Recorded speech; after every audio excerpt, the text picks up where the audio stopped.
we're starting a podcast because we're not waiting for our live going to happen. Oh, Billy. I love his. Oh, not my camera. I jerked off too hard.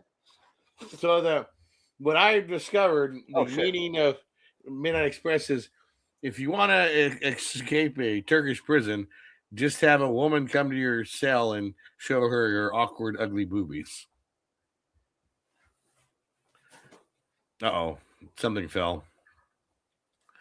My God. Look, he's switching signs. There you go. Now that looks professional. There we go. Looks fantastic.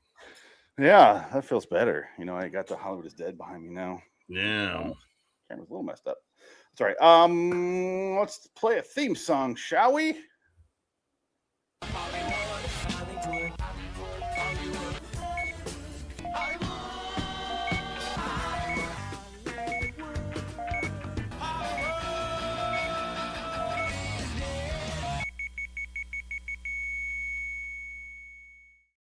Hello, citizens. Welcome to Hollywood is Dead, episode 205. Midnight Express from 82 versus Amadeus from 84, the year of our Lord. I'm not talking about me. Phoenix West here. Dick, get over there. Hi, Dick. Yeah, this is my first time watching both of these flicks. How about you? I have seen Amadeus before. I had never seen Midnight Express. So I'm glad I finally sat down to watch it, and I watched it on YouTube for free. I remember we used to, not a lot, but a couple times we made a reference to this movie in film school. And I'm like, I know about the movie. I know it's about prison, and that's really about it. Right. So which movie do you want to discuss first? Well, it's chronological first. Let's talk about the Polar Express, the Midnight Express.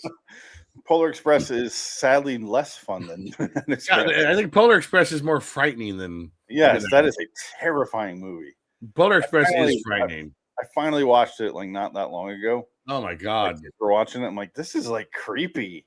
I'm Tom Hanks. I'm 5 different characters. Yeah. I'm a pedophile on the train. Come to me, boy. Don't go in that car, boy. Come on, boy. Come here now. Yeah.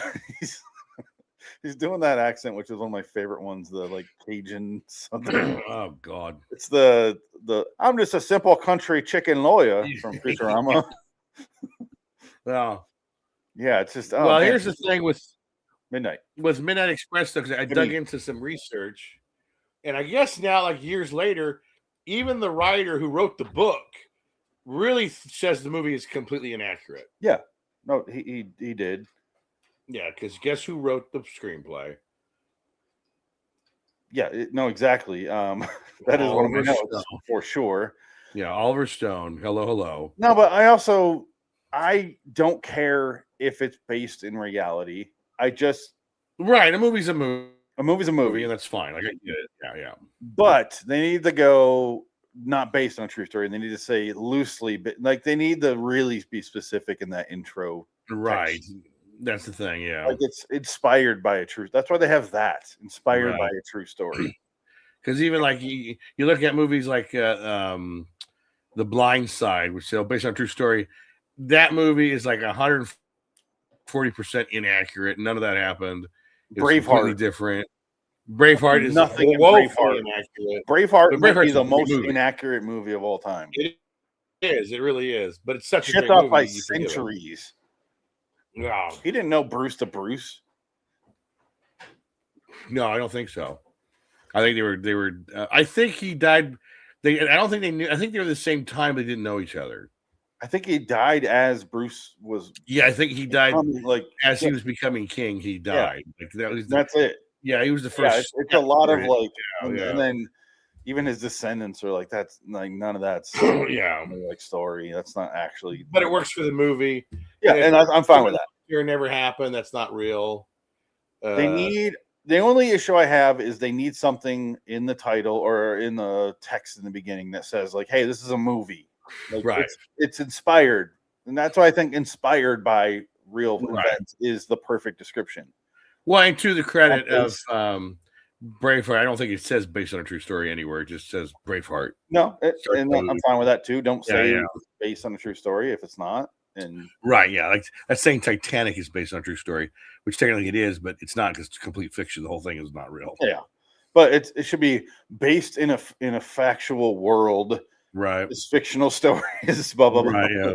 Like you don't want too much of that, but just like loosely based or inspired sort of thing. I'm fine with that. I don't want same thing with books turned into movies. I don't give a shit if it's faithful to the book. It's not a fucking book. You're not going to go sit and watch a book. You're watching a movie. It's completely different. Yeah. And with that being said, first time finally watching Midnight Express. Knew about it my whole life. It's one of those video store movies that I always see. Mm-hmm. Not the cover they show on IMDb here, but it was the other one. With the shackles, like the hands. And it's another Alan Parker movie that we get, right? Yes, Alan Parker. This is our fourth Alan Parker movie, Dick. I think I've seen every single one of his movies now, except for like the concert movies he's done. Where's the one? This is the one I would see. This one. Yeah, right. No. And it always reminded me. I always thought that was John Travolta on the front. I never wanted to watch it. I would have loved to be in the Turkish prison. Yeah, I think it might be because it was like I don't know. I was thinking of Blowout or something. I don't know. Right. But yeah, it's very fourth Alan Parker movie. We did Pink Floyd The Wall, Mississippi Burning, and Angel Heart. Yeah. Now we're doing Midnight Express, and we still have Birdie for Nick Cage cast coming up. Right. Exactly. And I watched this movie all the way through, and I sent you a text. And like Alan Parker can make the fuck out of a movie. Yes, he's very good. I do appreciate him. You never see him on a list of like best directors or even like he's kind of underrated. Yeah, he's legit. I think he might be the most underrated. Him and why am I blanking on his name? Slaughterhouse-Five, George. Why am I fucking blanking on a name? George Lucas. No, Slaughterhouse-Five and The Sting and Butch Cassidy. Everything he made was fucking fantastic. George Ray Hill. Everything he made is fucking fantastic. Right. They're all different. And goddamn, they can make movies. And none of them are too long. Hey, you live in a culture now that they say the oldest movie they'll watch is from 2010. Like your culture is fucked now. Nobody wants to read. Nobody wants to write. Nobody wants to watch movies. It's just a dying society now. We're towards the end of it. I'm fine with it. As long as I can have my corner, leave me alone. Let it burn. I don't care anymore. Let it burn. Let it burn. Let it burn. Bad but so with Midnight Express, what I found, the main guy, he's very good in it. I was kind of like, at first, I was like, I'm going to like this guy. I liked him. I liked him. Like, at first, I was like, I'm going to like this guy. He's kind of annoying. And like they had him, like, they're taking the drugs off him and taking pictures. And at first, I thought he's making those bricks of hashish. Yeah. Like, if he would have just wrapped them up as candy bars, do you think he would have gotten away with it?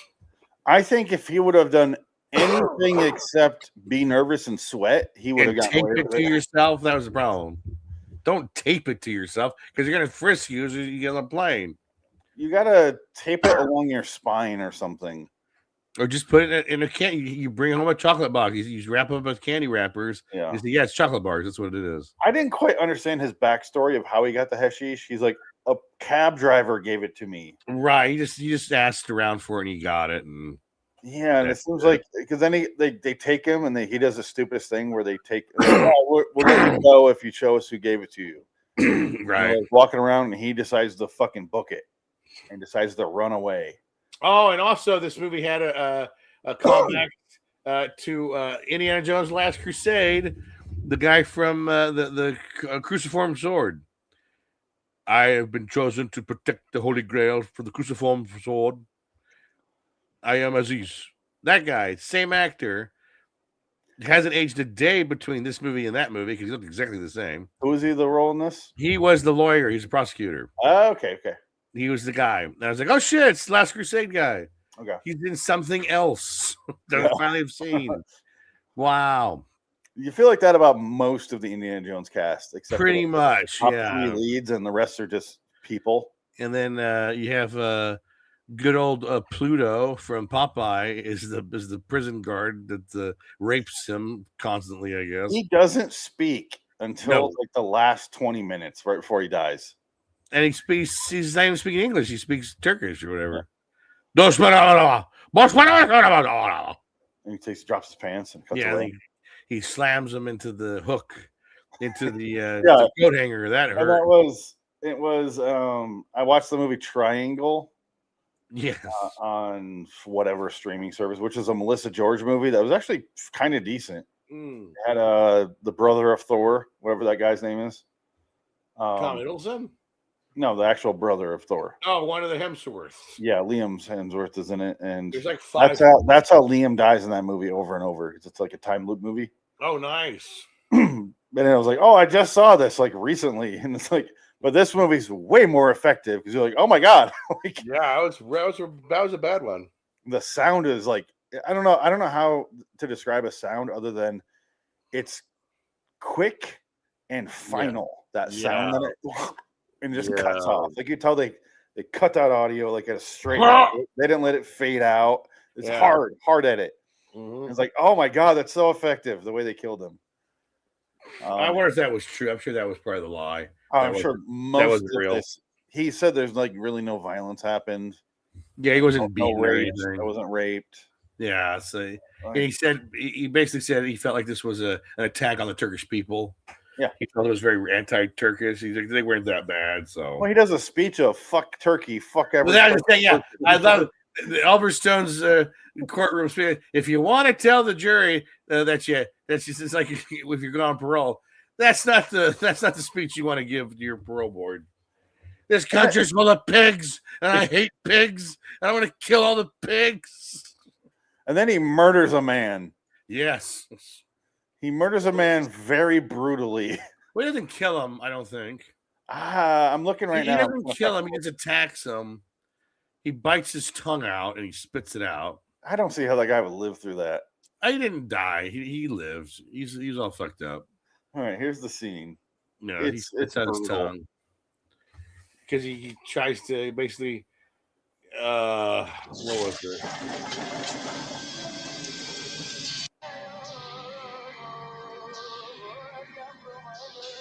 Yeah, eats his tongue. Yeah. There's some interview where Oliver Stone talked about that scene where he goes like, "Oh man, I love that scene where the guy beats him up and he bites his tongue out, and it's so awesome."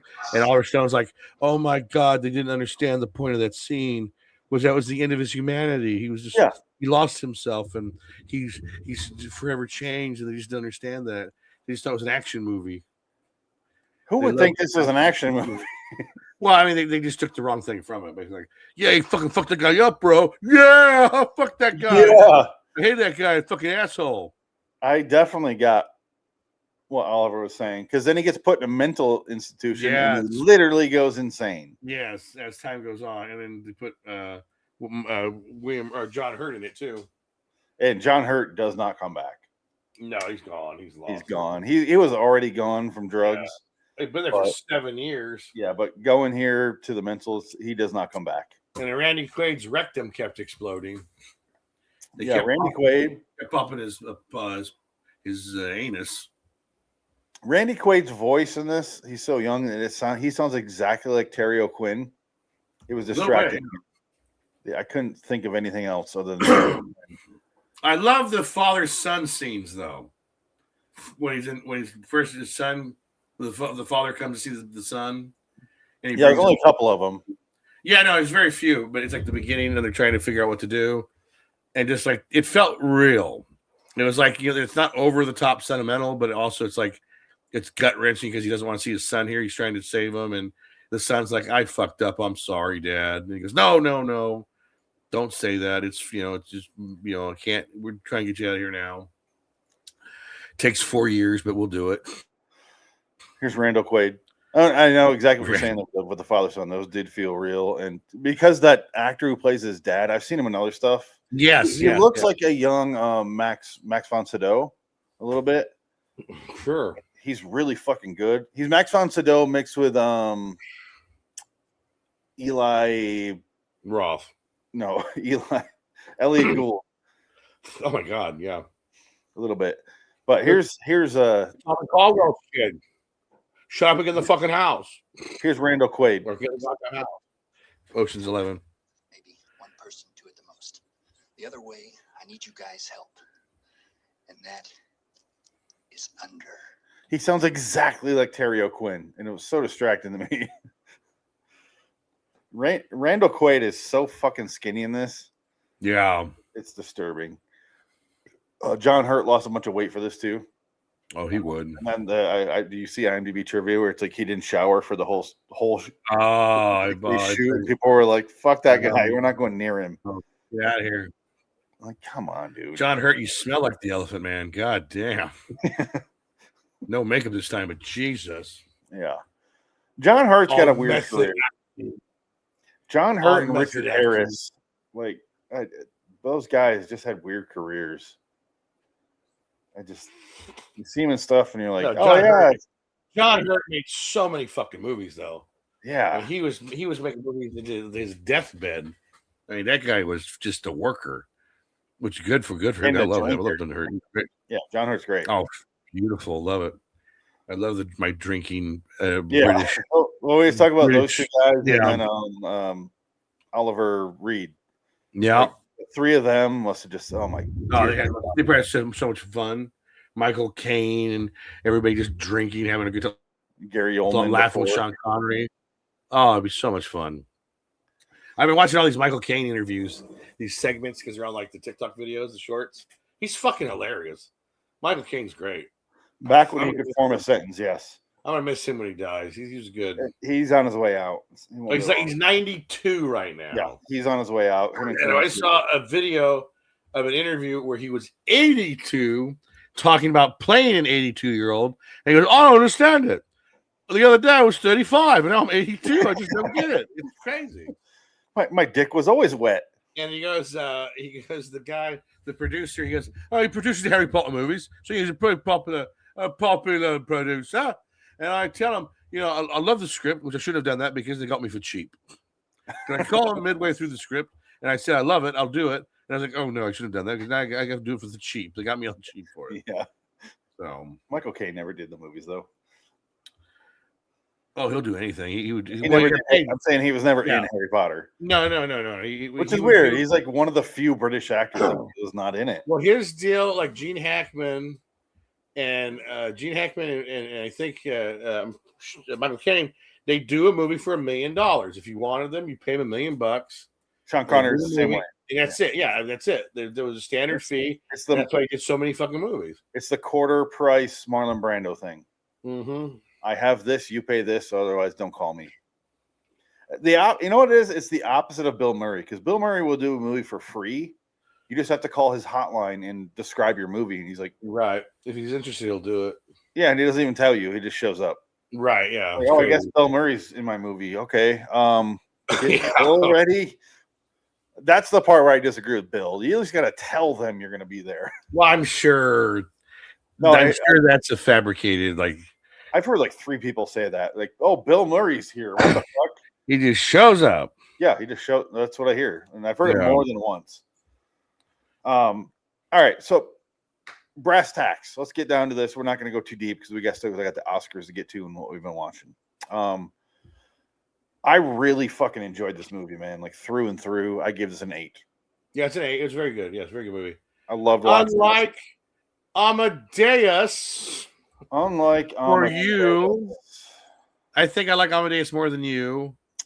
Well, I appreciate it. I told you I was the end of our conversation the first day was I watched like an hour 15 of it. Of the 3 hours, I watched the director's cut. Okay. If the director's cut out there, that's what I watch. Because I want to see I don't give a shit what the regular people saw. I want to see what the director thinks you should watch. Right. That's the movie I want to watch. So I watched the 3 hour. It's 20 minutes longer than the theatrical cut. It didn't drag, but I'll say this: as negative as I was in the first hour 15 or hour and a half, whatever I watched of it, that was my favorite part of the movie because the second half of that movie is even worse. Right. And with that being said, I did not like the movie. It's my first time watching this. It's a Milos Forman movie. It's our second one because we also did Man on the Moon. Right. It's another Laserdisc movie I always talk about because I had some Laserdisc. Yeah. This is another one I had on Laserdisc. Yeah. It's one of the last ones because I watched Kill, War of the Worlds, Superman, Murder by Death, and Mirror Cracked. The only one I got left is the Thunderbolt and Lightfoot. I think we watched JFK on Laserdisc. I had that on Laserdisc, but I remember watching it. I remember watching it because we had to flip it in the middle of a scene. 6 times. They're so annoying. Oh, middle. Yeah. Back into the. Wait, what's he say? What does he say? Like, what the left, fuck? left again. He said left again. Okay. Yeah. No, it's I had a bunch of them, and some of them I've seen before I got the Laserdisc, but those are the ones I didn't see until now. Thunderbolt and Lightfoot is another one I have to watch, and there's a couple other I need to think harder, but I'm getting to the bottom of that list. Yeah. Finally getting rid of them. I am glad I watched Amadeus. It won Best Picture the year. What, 8 Oscars? Year I was born. 8 Oscars. I understand why it won. It is a big movie. It's epic. It's got a lot going on. Set pieces, actors, costumes, just a shit ton going on. I get why it would win. However, I was not entertained throughout most of it. It had zero plot, if you ask me, other than I don't like this guy for some reason. Right. I'm going to get revenge. And he never does revenge. You watch nothing happen. Yeah. And he just kind of like slowly bitches about him to some guy in a room. And it was the same room that reminded me of like The Exorcist 3. Like I wanted him to turn in the father. Yeah. I don't know. I thought the movie was so fucking lame compared to what it should have been. In my mind, I expected something way, way more extreme. I knew it was Milos Forman, and he does some crazy shit. He's willing to go that extra mile of crazy shit, and it never went there. There's one scene of nudity. I thought it was gonna be a crazy fuck fest because Mozart was a goddamn pervert historically, and I love the guy that played Mozart from Animal House. He did a fucking good job. Yes, yeah, he's a good actor. I have no issues with any of the actors. It's just I didn't care what was happening throughout. Well, is it because it's the Victorian era and you hate that era because of the furniture? You know what? Honestly, was bothering you? No. I can honestly say no. I wasn't thinking about it because the actors kept me pretty interested that way. I wasn't thinking about what was going on. And you don't really see that much furniture. You see a lot of like the costumes and shit and the big old titties pressed up nonstop. Was it the Jeffrey Jones? Jeffrey Jones was in it a little too much to be comfortable, and he played a king, which was a little disturbing. He was the king of France, I believe. This was about a decade before he got German. He was king of Germany. France, I thought. France. It was France or German. I can't remember. I think it was France. Yeah, but he doesn't have an accent. He just talks like he does normally. Emperor Joseph II. I think he was German. Emperor German. I'm gonna guess German or Russian. He was Holy Roman Emperor. Oh, there you go. There you go. Yeah. Ooh, come here, little boy. He was born in Austria. Austria. But he was Holy Roman Emperor. Did not guess that. I don't know. I didn't care. I didn't think too much about the history because this movie's completely made up. Austria. That reminds me of that video I sent you that AI was doing a tour of a toy show and it came up to a commando action figure, and the AI said, "Look, it's Arnold Schwarzenegger." Yeah, which that was hilarious. I told you need to buy that one, and you told me how much it was selling for. I'm like, oh, never mind. Yeah, something like that. Ridiculous. These fucking things are so expensive now. I don't even know how anybody buys them. Yeah, because nobody can afford this shit anymore. No, it's just the weird collect. You got to think like 50-year-old virgin guys that just have disposable income. Yeah, they have money for this. No, but they don't, because half these guys have families. They're not, and they're not How buying are they them. virgins They're and have buying them. families? No, they all have wives. That's the thing. Don't think these people who collect these toys are some kind of incels. They're all married with kids. They got fucking like ugly children. They got ugly wives, but they're all married. Pays. You know, they got money, or they got their YouTube channels. I guess they're making money on that, so that's how they supplant. You know, they can pay for their toys. There you go. But all these guys, I got toys, but it's not. Oh, fuck. I got toys. Shit, I don't give a fuck. I don't got nobody. I'm alone. I'm alone. I got nothing. I got nothing. The only thing I got is it's too far to grab, but it's over there. Is it a gun? Was it a gun? Oh God! No, it's a gun. Blow my brains out. You're doing the Jeffrey. I'm gonna blow my brains out against my giant bus poster for Catwoman for Batman Returns. The weird ass Russian roulette that Jeffrey Lewis plays in Way of the Gun, where he puts 6 revolvers in a pillow sack and spins it. Yeah, and then pulls one out. Like, what is he doing? Like, what a Rubik's cube of suicide. It's just basically he's going to do it for real. So he's playing 3D suicide. Yeah, he's 3D suicide.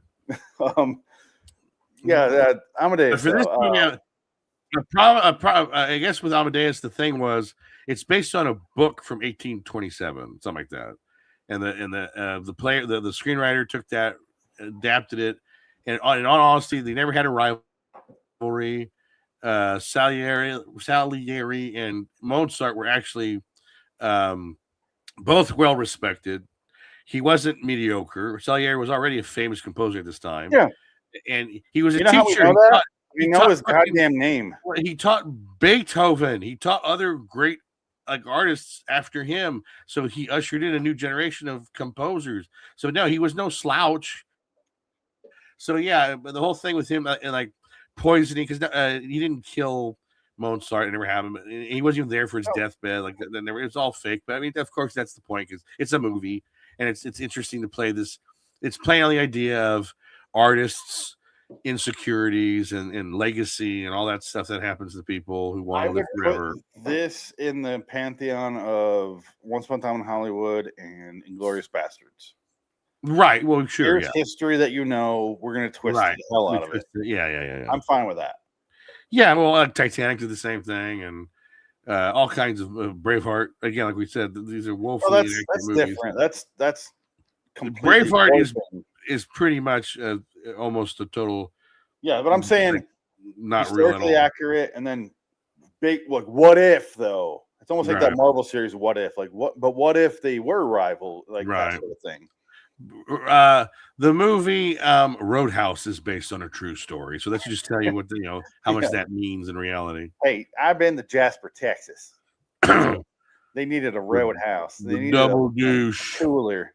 The double douche. Yeah, I am the bouncer. I am the cooler. You are the bouncers. We need to kill a guy in Jasper, Texas. You need to throw a bear on him.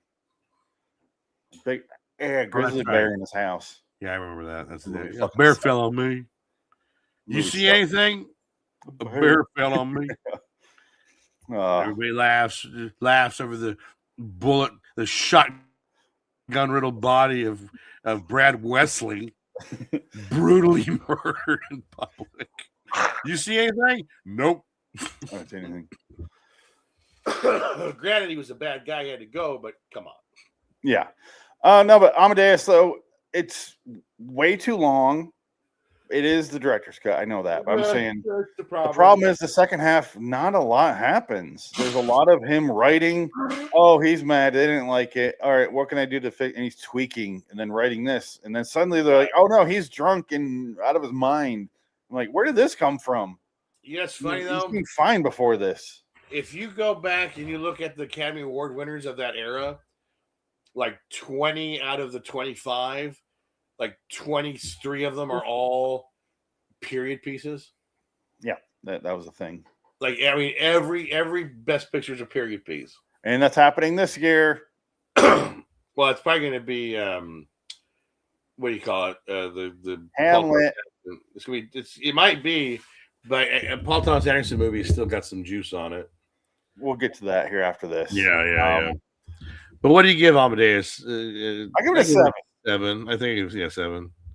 Yeah, it's a good Midnight movie. Express is definitely better.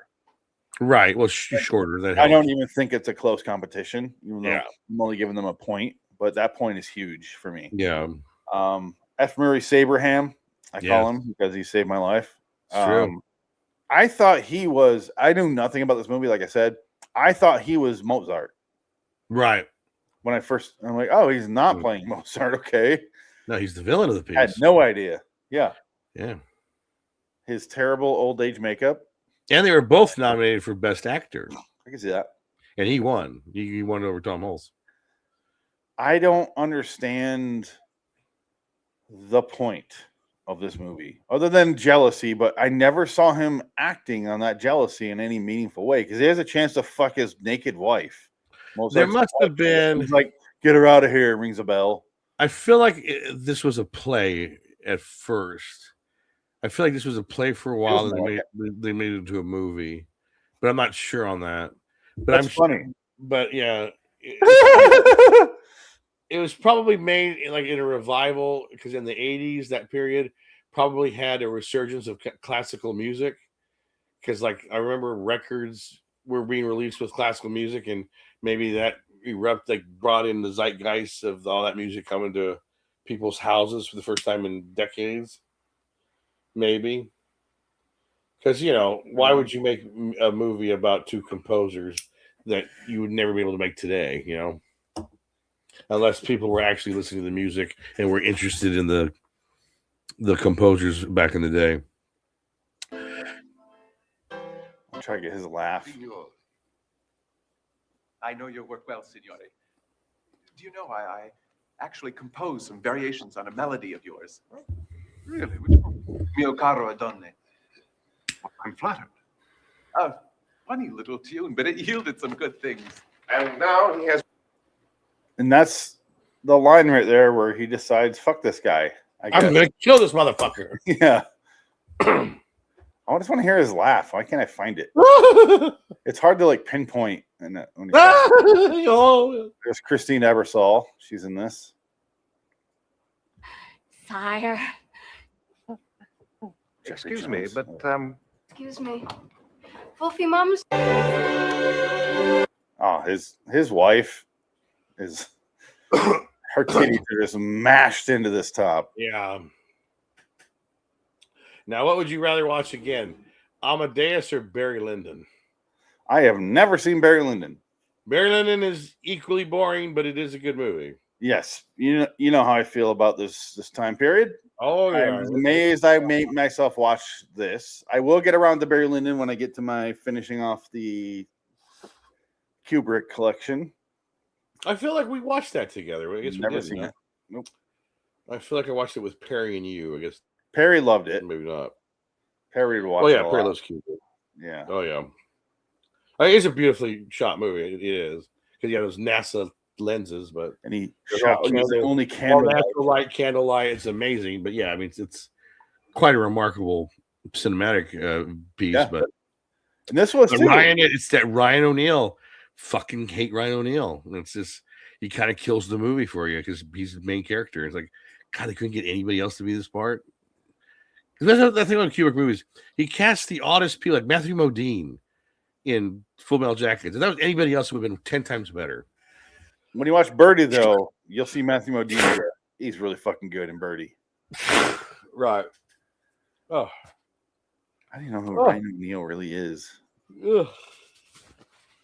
And Ryan O'Neal was also in the Cannon movie where it was directed by what's his name, the writer, Gore or not Gore Vidal, but the other one, Mailer, Richard Mailer, where he goes, "Oh God, no! Oh God, no!" That the scene. It's really famous, and even Ryan O'Neal goes, "I don't know how to perform this. This is like the worst thing I've ever read." Just do it as it's written. He goes, "Oh, fine, fuck it, whatever." And he's like pissed off about it, and you can tell because it's so bad. He's just like, "Oh God, no! Oh God, no!" Look that up. Go to YouTube. Look at Ryan O'Neal. Oh no! Oh God, no! I think Dead Man Wear Plaid, something like that. It's the first thing I typed in Ryan O'Neal. It's the first. Oh thing yeah, it's a thing. Yeah, play it. Watch this. This is a real thing from a real movie. Unless they made a meme out of it or something.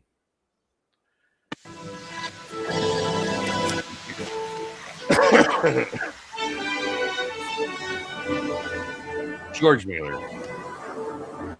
Okay. Yes.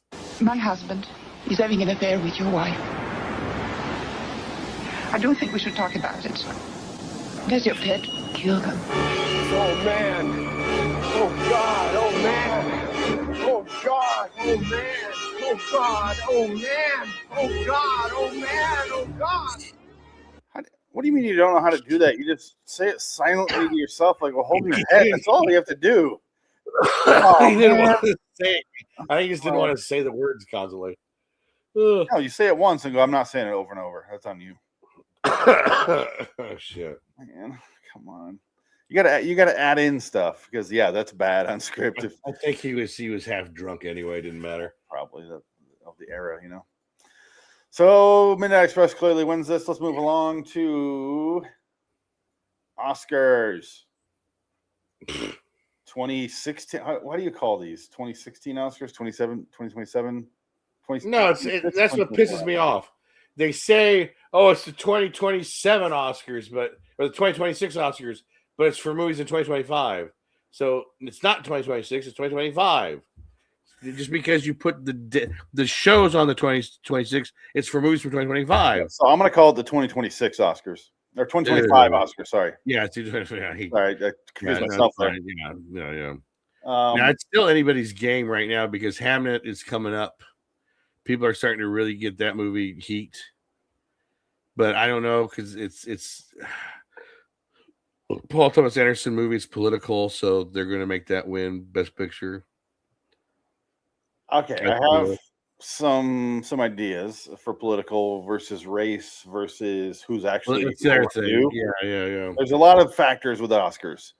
I have two voting ideas here. One is who I think is going to win, and the other one is who doesn't stand a chance. And I want to see if I score 0 points on that. That's my main goal. Well, here's the thing. Anytime a movie is nominated for a bunch of Oscars, like Sinners has the most Oscars nominations of all time, which is mind-boggling. The movie's fine. It ain't that good. It don't deserve the most Oscar nominations in the history of film. It's not that good. It's fine. It is a perfectly fine movie. It's a perfectly fine movie. And it's a ripoff of another movie. From Dusk Till Dawn. That is the biggest problem I have with it. But it's from Dusk Till Dawn in the 30s. Let's start something small. Let's start the small and work our way up. I have at the bottom of the list, Best Casting. Yeah, this is a new category. This is stupid. What is this? This is a brand new category. Basically, a movie with the best casting. So if this movie, whatever wins that award, is probably going to win Best Picture. All right. So Hamnet, Marty Supreme, One Battle After Another, Secret Agent, Sinners. What do you vote for Best Casting? It's probably going to be One Battle After Another because that's going to win Best Picture. Or it'll be Sinners. It's going to be one of the two. So which one do you vote for? I think it's going to be One Battle After Another. All right. I voted for Hamnet. That's possible. My not going to win is The Secret Agent. No, definitely not. All right. Best Film Editing. Now, here we go. All right, Sinners might win that. We got F1, Sentimental Value, Marty Supreme, One Battle, and Sinners. Sinners might take that. But One Battle might take it as well. I think it's between those two. I voted for One Battle. Yeah, I think it might be One Battle. But if they're going to give an award to Sinners, that would be one of them. Because there's a lot of music in it. And the way it's shot with like the music interludes and all that, they'll give it just they'll wink off to that. I'm thinking of that highway scene in One Battle. You haven't seen it yet, still, right? I've seen it, yeah. It just keeps going, but it's creating this tension like Tarantino-ish. I don't know. I'm going to go for One Battle, but what are you voting for? I'd probably go with One Battle. All right. So before that, we got Best Visual Effects.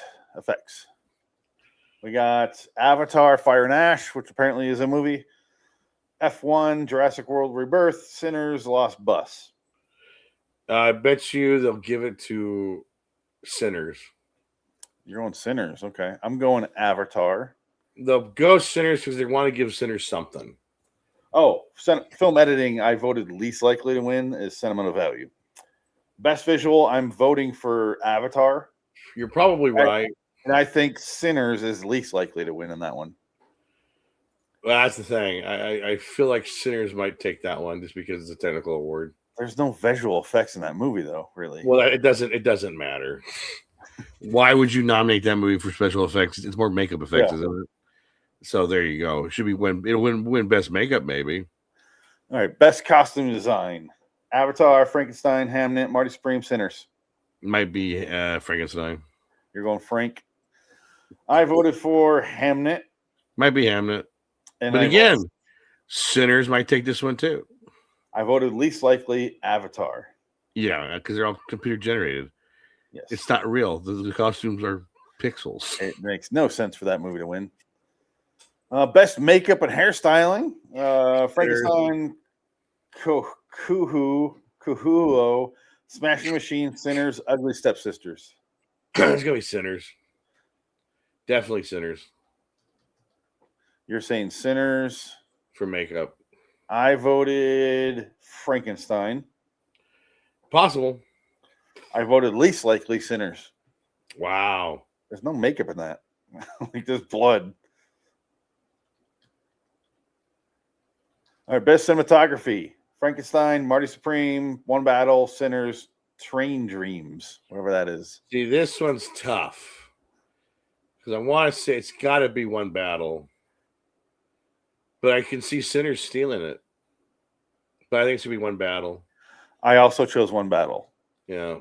I chose least likely. I'm going to go Train Dreams because I don't. You take that back. Yeah, I don't know what the fuck that is.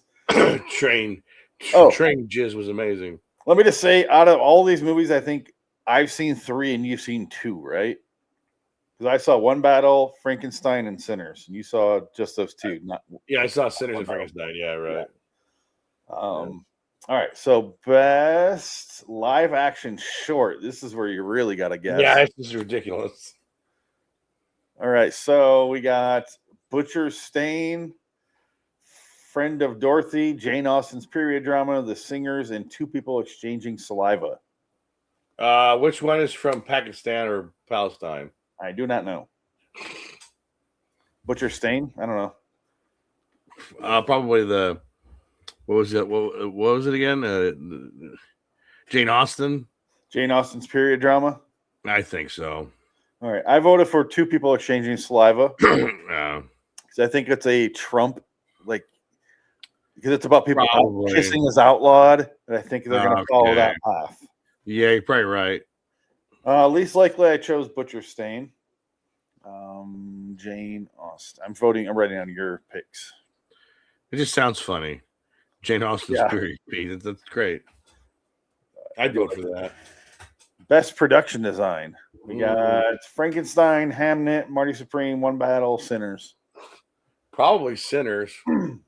You're going Sinners. Well, here's the thing. I'd probably say Frankenstein. I'll go Frankenstein. You're going Frankenstein? I think so. I can see that as well. However, I am going to go with One Battle. Oh, I would say it's going to be, I don't know, not the One Battle. I would say it would be period pieces. It's going to be Frankenstein or Sinners or Hamnet. Is that the other one that was nominated? Hamnet, yeah. Yeah. It's wait. Sorry. I got my 2 votes confused. I voted for Hamnet. I think One Battle is the least likely. Oh, okay. I bolded my pick, and then my least favorite pick is underscored. I got confused. Okay, yeah. Hamnet, I think, is going to win. One Battle, least likely. I'm going to be Frankenstein with good production design. I can see that as well. Yeah, that makes sense. Best sound is next. Right? Yeah, best sound. Best sound is F1, Frankenstein, One Battle, Sinners, Sarat. Probably F1. I voted for F1 as well. Yeah. Because obviously. Yeah. It's the only Oscar I have F1 winning. But this is the thing: Sinners could steal that easily. Good. I think Syrah is the least likely to win. F1 is definitely going to win that one. I think it should win. Yeah, usually it will. Yeah, it would. A lot of wow. This next one to me is the most obvious one. Best original song. Oh. Dear Me from Diane Warden, Relentless. Golden from K-Pop Demon Hunters. I Lied to You from Sinners. Sweet Dreams of Joy from Viva Verdi. Train Dreams from Train Dreams. Should be K-Pop Demon Hunter. Yes, there's no way it's not. Yeah. I would actually bet money on this. Yeah, because they want kids to watch. Well, that was actually the best song. Right. I never heard it. I don't know it. Yeah. I Best, stay away from that shit. best original score. Begonia, Frankenstein, Hamnet, One Battle, Sinners. Frankenstein. You wrote Frankenstein? I think so. Frankenstein. Oh, by the way, Dear Me I chose as the least likely in the last one. Best original score, I voted for Sinners. And then I voted Is it least the likely same guy? Begonia. Sinners and Frankenstein is the same composer? I don't know. Oh, okay. I did zero research except for looking at the short films of these. Oh, very good. The short films, the documentaries, and the Right. foreign ones I looked at. Yeah. You see, you wrote Frankenstein and score. Best documentary short. Okay, this is easy. Best docu. Whatever the Palestinian movie is. All the Empty Rooms. I can tell you about these movies, by the way, if you have any questions. What is Armed that? Only with a Camera, The Life and Death of Brent Rittenald, Children No More, Were and Are Gone, The Devil is Busy, and Perfectly a Strangeness. Perfectly a Strangeness. Sorry. It's hard to read. Which one's Palestinian? Armed with Only a Camera is about that the correspondent, the news correspondent that went overseas and died while documenting the Ukrainian war. Yeah, that could be There's it. no Palestinian one. Children All No right. More is about like gun violence. All the Empty Rooms is literally they photographed the bedrooms of kids who died in school shootings. Ooh. Devil is Busy is a abortion thing. Perfectly a Strangeness. I don't remember what that one's about. It's got to be the school kids school shooting, definitely. Which one? The kids school shooting room. There's two of them. Oh, All the Empty Rooms. Yeah, that one where the kids got killed. Yeah, there's two of them. The Children No More is another one. No. I voted for The Devil is Busy. I'm going abortion because it just got overturned. Blah blah blah. That's why I voted for that. I voted least likely Perfectly a Strangeness because it had terrible ratings on IMDb compared to the rest. Best documentary feature, Cutting Through Rocks, The Alabama Solution, The Perfect Neighbor, Come See Me in the Good Light, and Mr. Nobody Against Putin. Any one of those movies Palestinian? I mean, one's against Putin. That's not Palestinian. That don't count. That's Russia. That's old news. No. Alabama Solution's like a prisoner thing, talking about prisoners. The Perfect Neighbor's that Netflix one where it's one neighbor just taunting everyone and gets shot. Come See Me in the Good Light. I don't know. I can look these up if you want. They're right here. I voted for the perfect. I'll go first. I voted for The Perfect Neighbor to win because that was a big deal on Netflix when it dropped. I'll go with the Putin one. Mr. Nobody Against Putin. I voted for Cutting Through Rocks as least likely. Again, the goal of that is to not win any points. I think it's a goal amongst itself. Best international feature. It was Just an Accident, The Secret Agent, Sentimental Value, Surat, and The Voice of Hind Rajab. Might be The Secret Agent. You're on Secret Agent? I think that was getting a lot of buzz. The Secret Agent. I voted for Sentimental Value. Where's the Secret Agent from? India, I believe. Oh, maybe not. They don't like the dirty shit. I voted for Sentimental Value. That's the Elle Fanning and Stellan Skarsgård movie. Elle Fanning? Yeah. I gotta win. She's also nominated for that. She's definitely not going to win. No. Yeah, that's what I vote. So you're voting for Secret Agent. You're probably right. Honestly, you're probably going to win that one. I really was like, I think Sentimental Value. You're probably right, because the problem with that is that it's got an American in it, so it doesn't count as a foreign film. Yeah, I think that'll cause dissuade in the voters. This next one I'm actually kind of curious about. I actually want to watch these for once. Best animated short: The Three Sisters, Butterfly, Forever Green, The Girl Who Cried Pearls, and Retirement Plan. Fuck, I don't know. Yeah, exactly. Shit. Retirement Plan's a guy who's like, I wish to do this, I want to do this, I want to do this, but he never does, and that's kind of the point of it.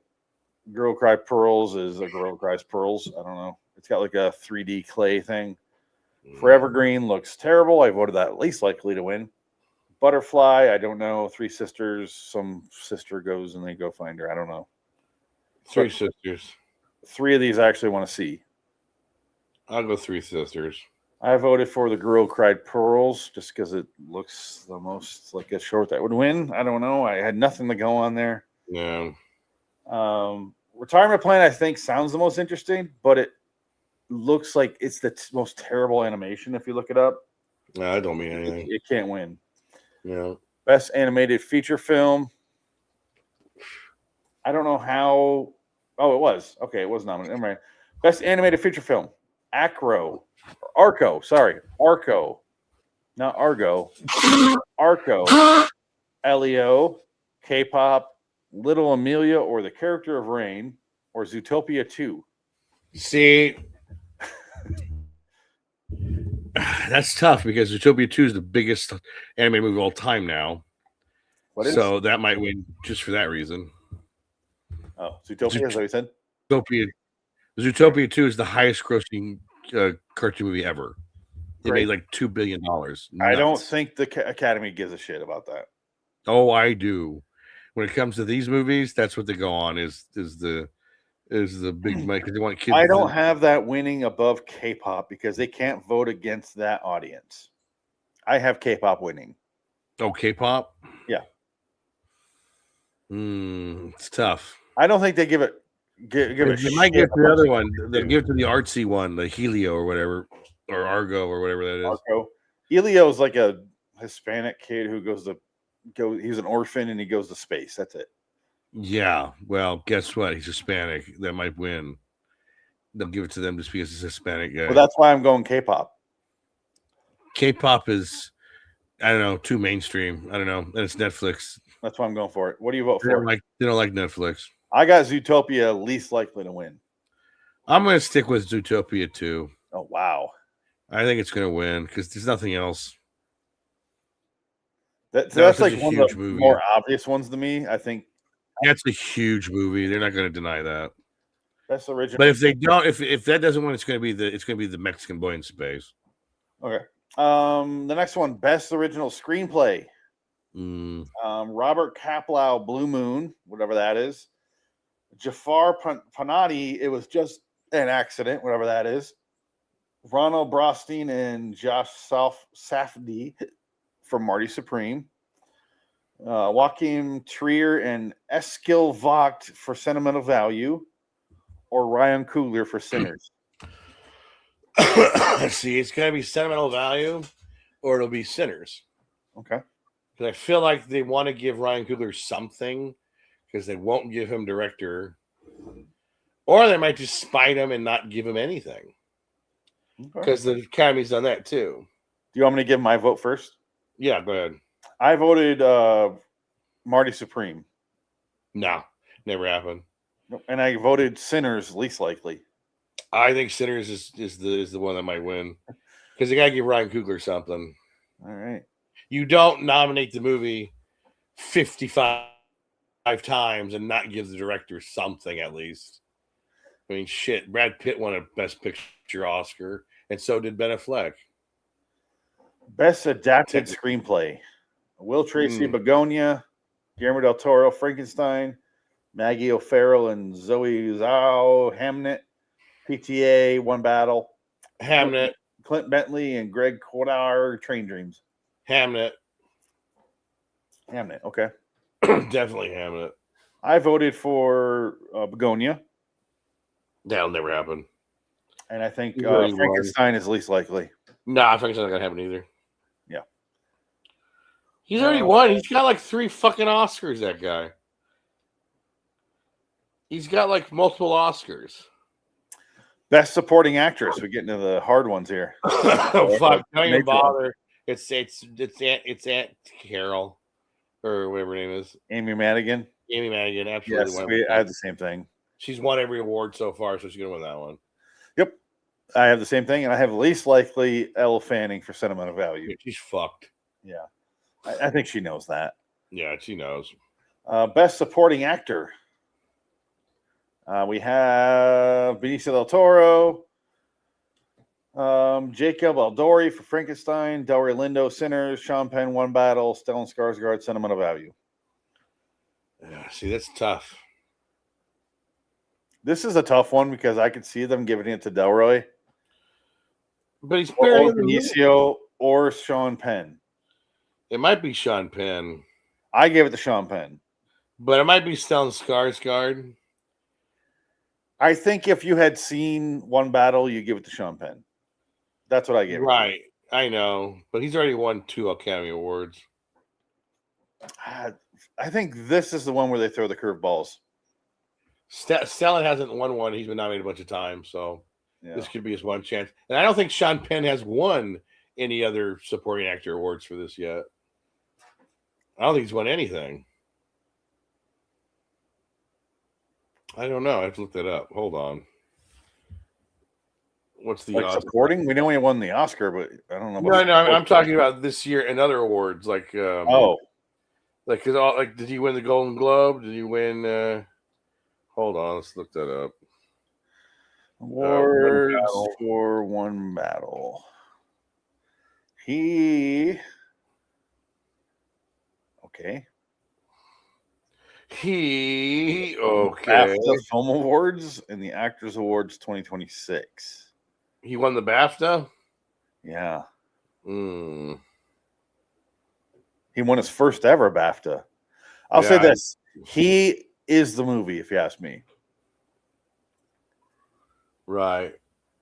DiCaprio's okay in it. He's DiCaprio. But Sean Penn does something like weird I've never seen before. Yeah. No.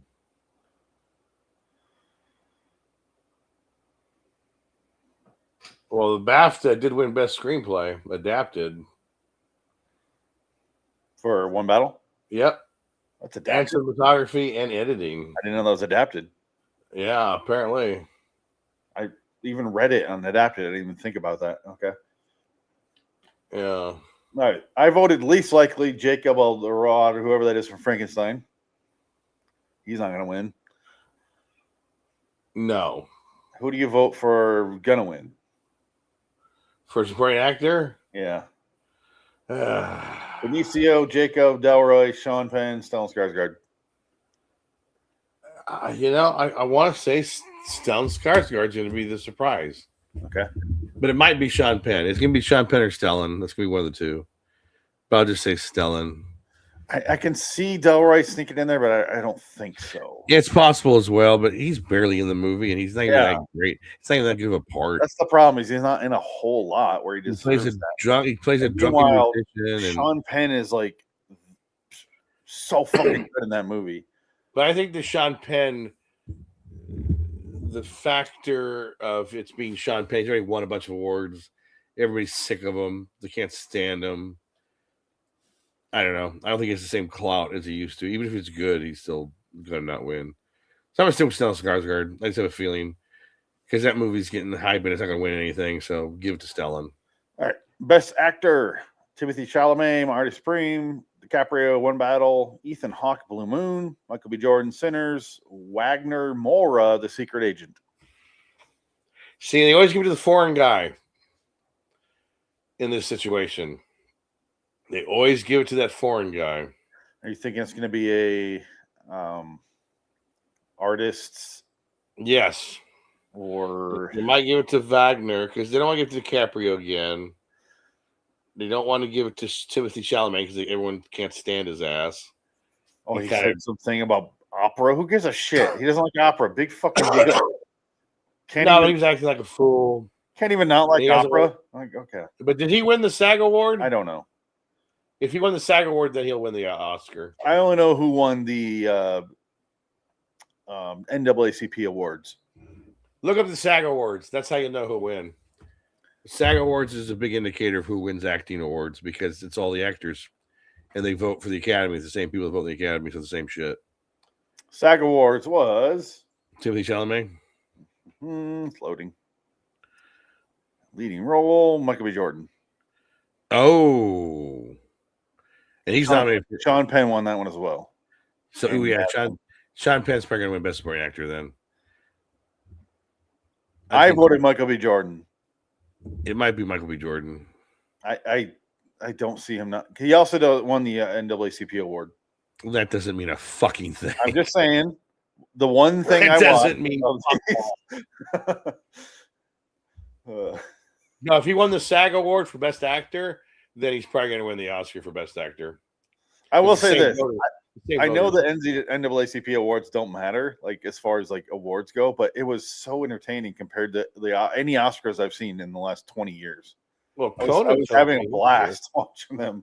Yeah, like the black people know how to have fun, and just the Oscars are so goddamn up their ass. But here's the thing with the Oscars: they always give it to the black actor for the wrong movie. Denzel over. Yeah, they always over. Yeah. Okay. So who do you vote for? I'm going to say Michael B. Jordan. No, you're going to stick with that? I think so because if he won the SAG award, he's going to win the Oscar. That's going to happen. Oh, I skipped some shit here.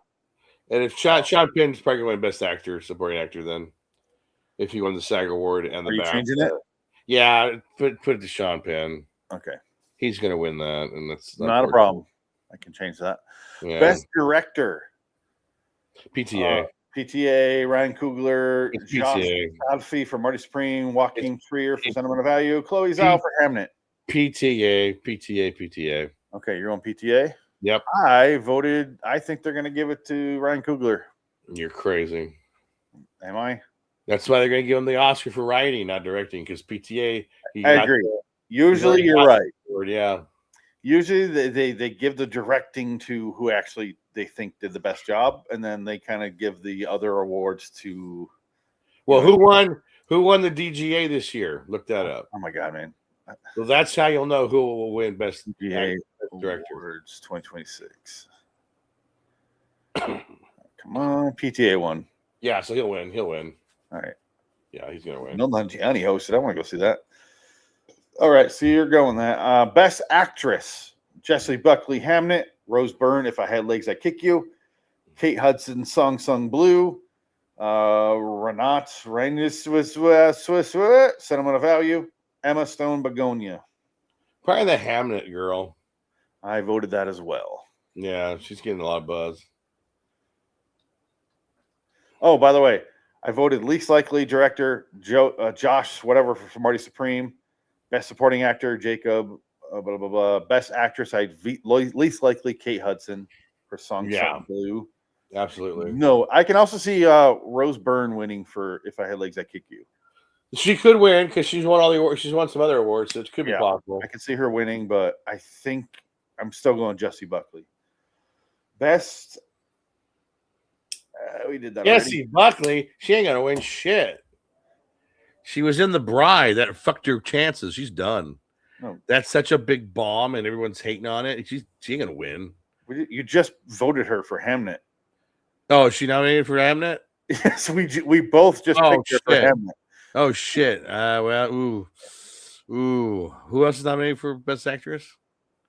Rose Byrne, Kate Hudson, someone from Sentimental Value. It might be Rose Byrne. Might be the dark horse. She might. Yeah, I can see that. I'm gonna go with Rose Byrne. You've changed your mind on a. I know. Well, I didn't realize that was the same chick, because that bride is going to fuck her chances. She's done. I don't think it's going to matter. Oh, it is. It's going to matter. Best Picture. Begonia, F1, Frankenstein, Hamnet, Marty Supreme, One Battle, Secret Agent, Value, Sinners, Train Dreams. One Battle. You're on One Battle. One Battle. No way. I'm going Hamnet. I think it's their one time, because they love choosing those period pieces, man. We talked about that. Well, here's the other thing. It could be Sinners. Could be. I don't think it's gonna. I don't think there's a chance Sinners is gonna win. Because you don't nominate your movie doesn't get the most award nominations in history if it doesn't win Best Picture. Because that could be the dark horse. It's not gonna win. I don't think it's gonna win either. I'm just saying that's what they might pull that shit. I think I've picked the last 20 years of Best Pictures correctly. I don't see Sinners winning because it's definitely not Best Picture. Oh, you did not vote Codex was going to win Best Picture. I don't remember. Yeah, fuck you. There's no way. Nobody saw that movie. There was a fucking Amazon movie. What is it, Kodak? Codex won Best Picture. Okay, maybe the last couple of years I tuned out, but before that. Oh yeah, the last 5 years in a row of Best Pictures have been so shitty. You pick who's the shittiest. That's that's the thing. It's so fucking awful. But this year, I feel like they got out of the indie bullshit and they're kind of doing a little more indie and mainstream. I don't see Sinners taking it this year. I want to go Hamnet. Well, it's going to be One Battle, but yeah, I'll go One Battle. Okay, I got you down for One Battle. It might be Hamnet, but I don't think it's going to happen. You know what's least likely? F1. Oh, absolutely. Yeah, F1. You know what's least likely Best Actor? Ethan Hawke for Blue Moon. I don't know what the fuck Blue Moon is, but you know what? Maybe, but yeah, I don't think it's gonna happen. No, I love Ethan Hawke, but he's not gonna take it. I know because he did get rave reviews for that performance. I don't even know what the movie is, so I'm going completely blind here. Yeah, but he hasn't won anything else. And again, if Ryan Coogler or if Michael B. Jordan won the SAG award, he's going to win the Oscar. All right, so that's the end of that. So what do we? I think my main goal here. I don't care if I lose who I think's going to win. I care if I go 0 for who I think is going to lose. That's mostly what I want. Like, I don't know, because I haven't seen these fucking movies, so I have no stakes. I have no I don't care who wins. Well, you don't have to, because that's the magic of the Academy. They vote. They're bullshit. They're all bullshit. They don't award the best movie. They award whatever political reason they want to vote for something. It's all bullshit. And a part of that is I have my best pick for the movie for the year on LAWstudios.com. I choose my favorite movie every year. It's almost never what the Academy picks, because they don't actually care. No, if they sat down and actually judged the movie for what it is, they're going to end up with a lot of low budget movies, and that's not going to draw audiences. They don't care. That's the best successful picture. That's what it should be called. Well, they were trying to do a category like that. It was like best audience movie. But then you get into too much MTV Movie Awards. That's the thing, yeah. Yeah. The point is, the Oscars fucking suck. It has doing a casting Oscar now. Yeah. That just shows you it's all fucking shit. I'm fine with the casting award. Why not? Why shouldn't a casting director or casting agent get an award? It's a little too late. It's too late. They should have been doing that 20 years ago. They should have, but they didn't. So let's start now. No. And I do think what they should do for these Oscars is retroactively do them. We need to vote in the last 65 years of film who's won every year. That's what should be done. I think it's the only fair way to do it. What, to give the award to casting directors from 1930? Yes. Well, good luck. You go get a shovel and go give them their statue then. No, nobody's gonna win the award, the actual award. You just give it to it now we got history on that award. Right. This is who won that year. Casablanca won. Okay. Yeah. Casting director from Casablanca. Here's your award. Digging your hole. All right, we're moving on. Get the Ouija board. Get the Ouija board. We need to give out these awards. And then here's the telefeed, the feed of the Oscars. And just here's the award. And just so you know, we got 25 years before someone who's alive shows up. So here's for Lawrence of Arabia. We actually got someone alive here. And then we got 7 more years, and the next person's alive. So you show like in memoriam style that year. Good God. Like credits. All right, moving on. 1983. Terms of endearment somehow. You got to give. I don't know. I like the retroactive style of awards because that's what I did for my best pick of every year. I went back and just picked every movie I liked from that year. What I think should have won the award. Sure. And it's like out of the last 70 years, I think I have 6 of them that match the Academy. Oh yeah. That sounds about right. Yeah, it's like Godfathers. Yeah. Decade off. Like, you know what I mean?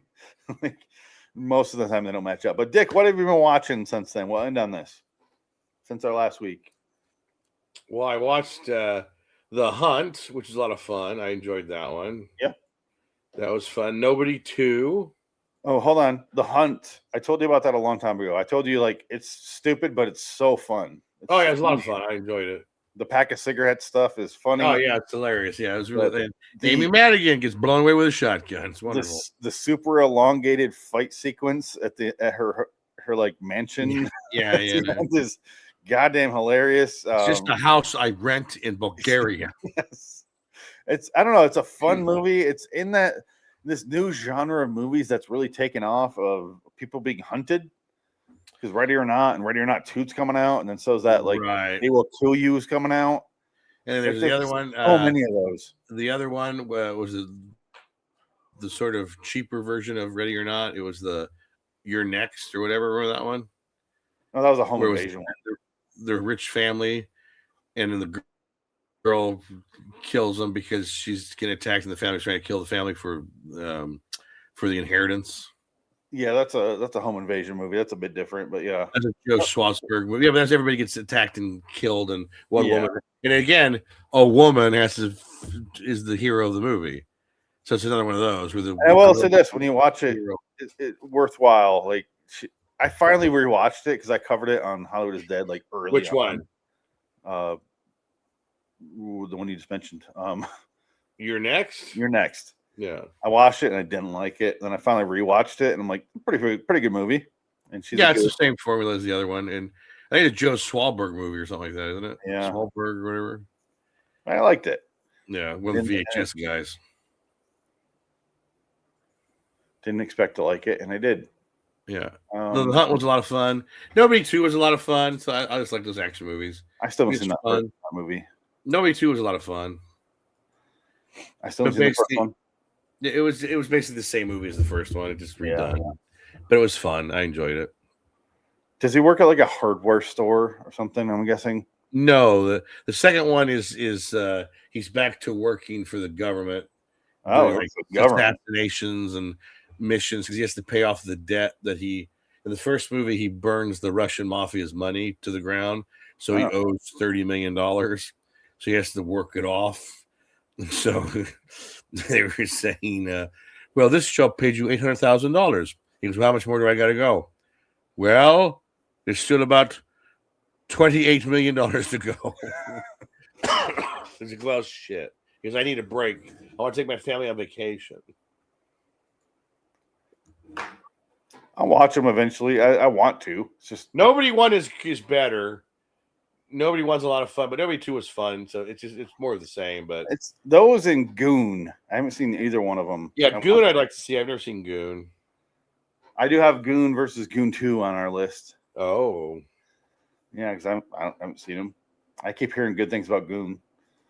What did I watch since then? What else have you been watching? Was there anything else? I think that was it. Not Dick, I finally finished War Horse today. I watched it in I'm not looking forward to that. 3 sections. And let me just say, it still wasn't enough sections for me to watch. Ugh. The movie, it's fine. When you get to the end, it's fine. But it just oh my God, I didn't care. I didn't care. I hate so bored. Don't care. I didn't care ever. But when he gets the horseback at the end, spoiler, he gets the horseback. You know that going in. Well, I'm not watching West Side Story. It's just not happening. I was like, that's fine.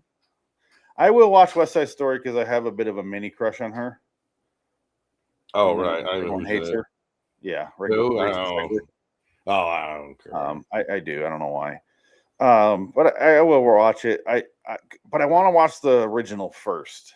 Right. I want to watch Spielberg's first.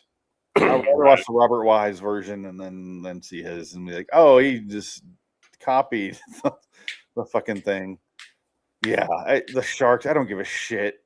Come on, like how outdated can you be now? It was outdated when it came out in '61. Yeah, it was a while ago. God damn.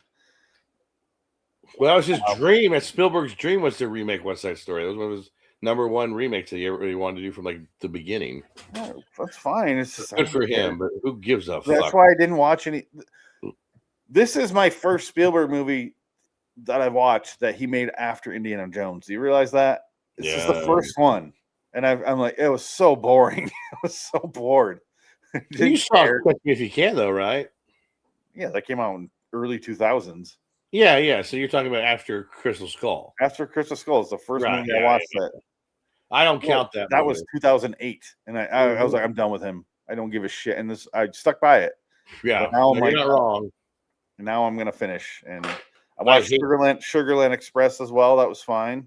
That's the first movie. Yeah, I need to watch that one. Got a young and super ugly William Dickless from Treat Williams. Oh no, William Atherton from Die Hard and Ghostbusters and all that. Oh, nice. He's super ugly. Like his teeth weren't fixed yet, and he's just so ugly, young and skinny, and yeah, it was a good movie. It was fine. I watched Body Double. I'm also going through Brian De Palma movies. Right. I watched Send Help in the theater. Thoroughly enjoyed that. It was fucking hilarious. I think both of them need to do so many more movies together because they were so much fun to watch together. Yeah. I don't know if you've seen the reviews, if they agree with me and my wife, but we just had a blast watching it. We were laughing the whole way through. Yeah, I need to see that one. They're both so fucking funny. I thought it was going to be like a horror movie and some, Sam's, his movies. Sam Raimi, yeah. Yeah, you've seen his movie. I thought it was going to like be horror movie and then you'd laugh during it. Right. But you're never worried about the characters. It's just them fucking with each other, and her reactions to things are just fucking hilarious. And then his reactions are equally as funny back to her because they hate each other. And it carries through the whole fucking 2 hours. It didn't feel 2 hours, and I thoroughly enjoyed it. It's not amazing, but it was way better than I expected. Right. It's always fun. I watched Sisters. I rewatched Brian De Palma's Sisters again, and it's still not very good. That's all I have to say about that. And that's all I watched. All right. Yeah. No new TV shows. We're watching a lot of tennis right now because I showed you From's coming April 19th. Yeah, From's coming. Coming back. Hopefully they'll fucking start making sense. No. I'm out. That's it. I'm done with shows that does. Oh, I think that and Yellow Jackets are at the point where the fans are like, "All right, end it." Right. I just want a good last season be done. Yellow Jackets has said, "Yeah, we're doing that," so they're smart. From has not. I have not heard a word. I think they're going to do season 4 and then end it in season 5, which I think is a mistake.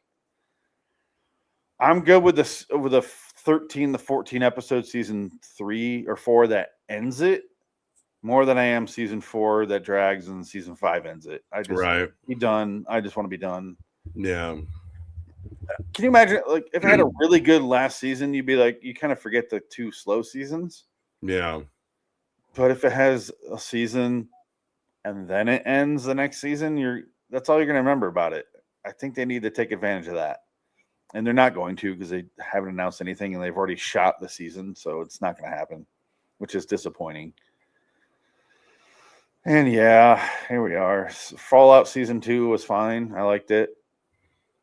But from season 4, I think is going to be a drag. And I don't blame you if you're done after that. It's hard to argue because I can already tell they're not going to do enough. Well, it took a long time for this one. It's been like almost 2 years. It has, but we both know they're not going to satisfy you. Probably not. And it's sad when they're losing me because I'm pretty forgiving with this stuff. Oh, you are. I am. I understand, and I'm patient, but even me, I'm like at season 3. I'm like, come on, man.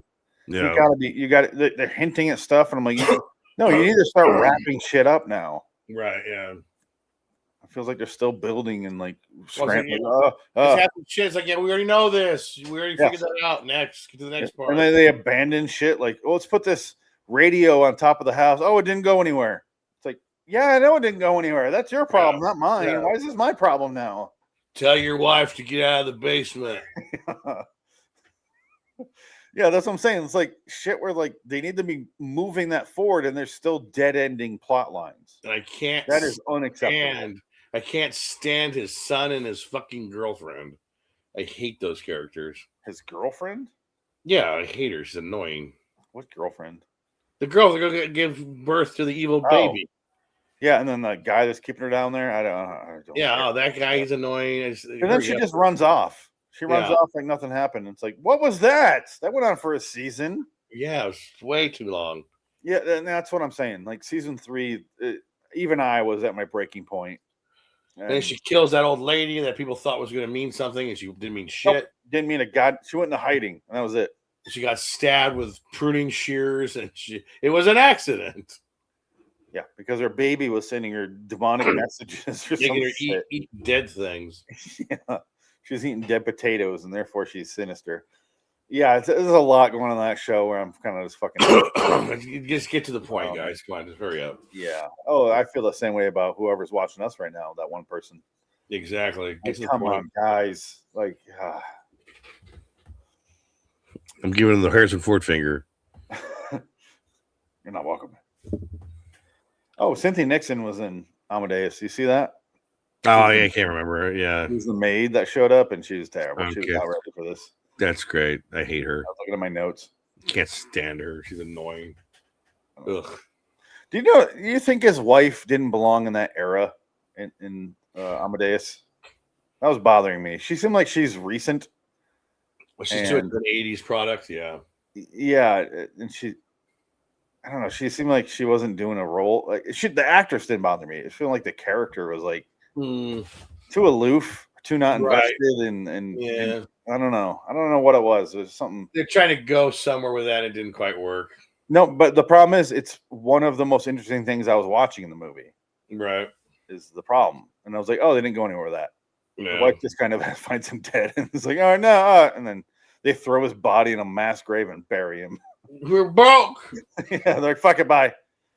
Throw his body in the river. Get rid of it. Oh, yeah. Is this another good week here of double back-to-back male nudity movies? Fantastic. Yes. Fantastic. I do confuse Mozart. Let me just explain my own ignorance on the two guys. I thought he was deaf along with Beethoven. No.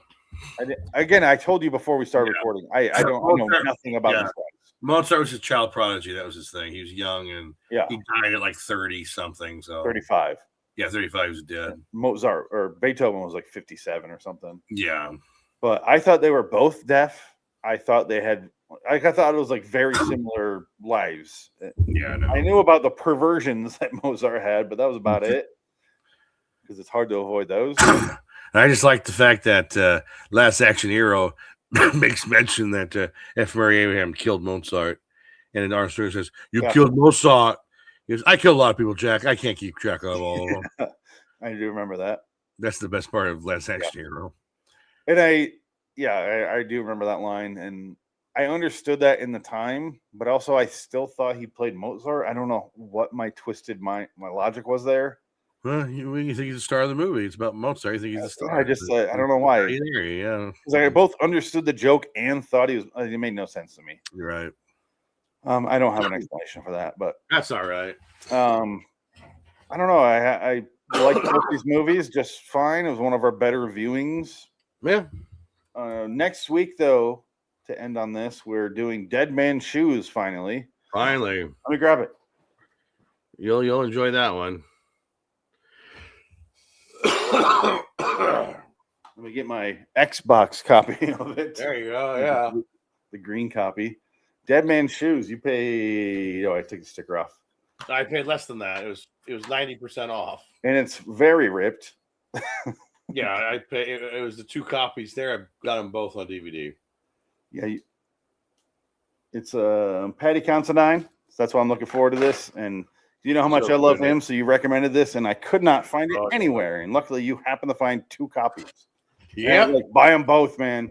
You can't even download the movie. I bought them for like 35 cents a piece, I think. Basically. Not on Amazon. You can't find this anywhere. I got a feeling this is going to be nobody's going to watch this thing because we're it's hard to find. My DVD is scratched the hell. Oh, there you are. We'll see if I can watch it. I don't know. No. If I can't, it's probably on YouTube for free. I bet. I looked. Did you? Okay. Now. I haven't looked in a while, but it might be there. Sometimes you have to scroll and look for it. After that, we're doing Margin Call versus Remake, Puppet Master X Rising or Axis Rising, Manchurian Candidate, the original versus the remake, Fahrenheit 451 versus Slaughterhouse 5, and then Eyes of the Lower Mars. There you go. That's all a list. All right. All on LIWstudios.com, the live episode recording schedule. You can see it there. All on YouTube, Amazon, Apple. Fuck Apple Podcast, man. I'm so done with them. They play what they do, Dick. The reason our audio is because I don't master it after, I don't lower our peaks. So what they do is they find the peaks in your audio and they lower it to match. So this is the highest. So the rest of the audio is going to go based on your peaks. I could fix that, but I had to sit here. We're not sponsored. We're not. I'm not going to do that. It's not going to happen. Right. So yeah, don't listen to Amazon or Apple. Go to Amazon, go to Stitcher, go somewhere else. Fucking iHeartRadio, we're on there. Are we? Don't go anywhere else. Yeah, we're on everything else except. Don't go to Apple. Fuck Apple. I know we're on iHeartRadio. Yeah. Oh, look that up right now. All right. You let me know how that goes because I do not have their app.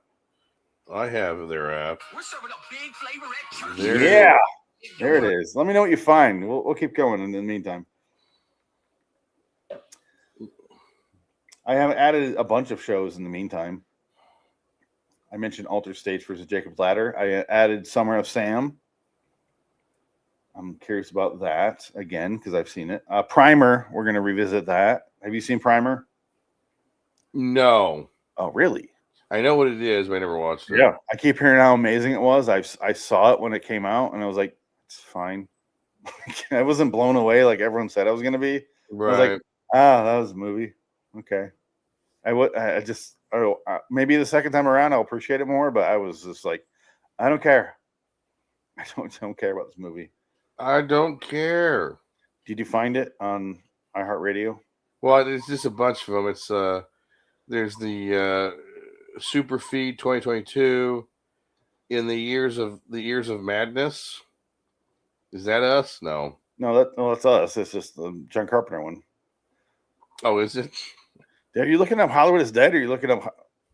No, I'm looking up Loitering in Wonderland. Okay, look up Hollywood is Dead. That's what we're talking about. But yeah, they're all in there. Yeah. Hollywood is Dead. LIW Studios. Why can't I find it? Yeah, here it is. iHeart. Hollywood is Dead. Here we are. We're here. Oh, they even got the updated artwork I just put on there. Here you go. Dickory. No, I found it, but it's the old episodes. Well, they got Lost Souls on here as the newest. Looks like they're behind. No, mine just goes to 2022. All right. Well, you're probably looking at one of the 2022 episodes then. No, it's Hollywood is Dead. Yeah, it's all the old episodes, not the new ones. It might be when we changed. Look around for a different feed. Is it this one? Because look at the screen. There it is. I got it. It's right here. Okay, there you go. It's Hollywood is Dead podcast, but it's a different one. You should see Lost Souls as the newest one. Yeah, it says they're Lost Souls right here. Okay, there you go. You're good. Yeah, we're on there. Again, everything is better than Apple. Yeah. Fuck Apple. Fuck them. And that was like where you went. Turning off my fan. Okay, it sounds better. Fucking liar. Is it louder? In my own head. Fucking liar. I called my son a liar. I was like, you liar. Maybe. I don't know. Fucking liar. I don't know. Let me know. Anyway, Dick, I'll see you next week for Dead Man's Shoes from 2000. Yes. Starring Man Crush of the Year, Patty Considine. I'm not going to look up what this movie's about at all. Don't. I'm just going to throw it in and watch. Yeah, going blind's even better. And because of this, I'm going to watch it like this. It's in a Xbox case. I have my Xbox headset right here. All right. I'm going to watch it like that. These two are paired together. Wow. I'm going to watch it on my Xbox. I hope it plays. I hope it plays too. The Xbox has a much better disc reader than my Blu-ray player does, so that's why I'm going to do that. Oh, good. Yeah. Until next time. It works. In the meantime, I'm Phoenix West. Yeah. So long, citizens. Sorry for the late show, Dick. It's all right. Sometimes I doubt your commitment to sparkle motion. Fuck you, everybody. Good night.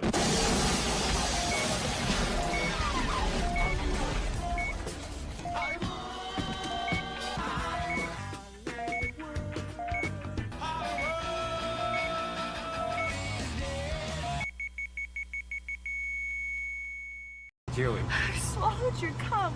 That means something. Yes. I mean,